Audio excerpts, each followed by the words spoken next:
Di dalam sebuah hadis yang diriwayatkan oleh Imam Bukhari dan Imam Muslim, Ibnu Abbas radhiyallahu anhu mengatakan Rasulullah SAW berdiri di tengah-tengah kami untuk memberikan nasihat. Seraya beliau bersabda, "Wahai manusia, sesungguhnya kalian akan dikumpulkan," kata Nabi SAW, "kepada Allah pada hari kiamat dalam keadaan telanjang kaki, tanpa busana, lagi tak berkhitan." Jadi semua kita dibangkitkan dalam kondisi memang tidak berbusana. Ada riwayat lain menjelaskan Aisyah sempat mengatakan, "Ya Rasulullah, kalau begitu laki-laki perempuan akan saling lihat satu sama yang lain." Maka kata Nabi SAW, "Wahai Aisyah, pada hari itu bukan seperti yang kau bayangkan. Nggak ada lagi waktu orang mau lihat auratnya orang lain. Di hari kiamat sudah nggak ada. Jangankan hari kiamat, sekarang kalau kondisi Jakarta lagi diserang sama musuh, di sana sini orang pegang pedang, main ditebas saja orang yang lewat. Ada orang lari telanjang, Bapak Ibu masih sempat lihat auratnya? Hah? Atau ada kebakaran, ada gempa, udah nggak terfikir. Karena orang terfikir untuk berbuat dosa itu kalau lagi santai, lagi nggak ada masalah. Nah itu baru buat dosa. Makanya kita disuruh mengisi waktu dengan kegiatan-kegiatan ibadah. Karena waktu buat dosa itu syaitan paling gampang menguasai orang kalau lagi lagi santai-santai ya.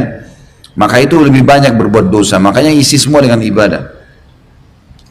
Yang jelas saksi bahasan kita adalah nanti hari kiamat orang akan dibangkitkan telanjang kaki, tidak ada alas kakinya, tanpa busana dan tanpa terkhitan.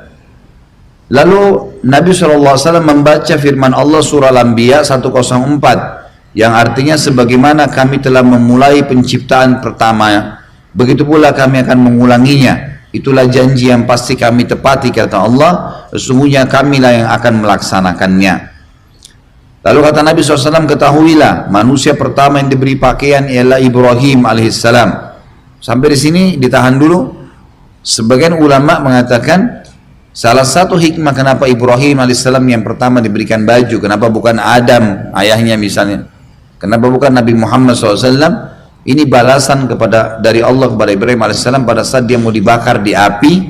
Si Namrud sempat membuka bajunya, menyuruh membuka bajunya dan dilempar dengan alasan agar Ibrahim lebih merasakan panasnya api itu. Maka Allah berikan kemuliaan. Di dalam hadis yang lain riwayat Bukhari Muslim, Aisyah radhiyallahu anha berkata, aku mendengar Rasulullah SAW bersabda, yuhsyarun nasu hufatan uratan ghurla. Qalat Aisyah, ar-rijalu wan nisa'u yanzuruna ba'dhum ila ba'd. Qala al-amru ashaddu min an yuhimmahum dzalik. Manusia dikumpulkan dalam keadaan telanjang kaki, tak berbusana, lagi tak berkhitan. Aisyah mengatakan, apakah laki-laki dan perempuan semuanya akan melihat satu sama yang lain? Beliau menjawab sallallahu alaihi wasallam, perkara lebih dahsyat daripada memperhatikan hal itu. Selanjutnya adalah hadis Nabi SAW riwayat Tabarani dalam Kitabul Awsat dengan sanad sahih. Sebagaimana juga Al-Mundhiri menyebutkan dalam Kitabut Targhib. Ummu Salamah radhiyallahu anha mengatakan, aku mendengarkan Rasulullah SAW bersabda, manusia dikumpulkan pada hari kiamat dalam keadaan bertelanjang kaki dan tanpa busana. Maka Ummu Salamah bertanya, wahai Rasulullah, betapa malunya sebagian dari kami memandang sebagian yang lain. Maka beliau menjawab, manusia pada saat itu tengah sibuk. Aku bertanya, apa kesibukan mereka? Maka beliau menjawab, lembaran-lembaran catatan amal disebarkan yang berisikan segala yang kecil, segala yang sekecil atom atau sebesar biji sawi.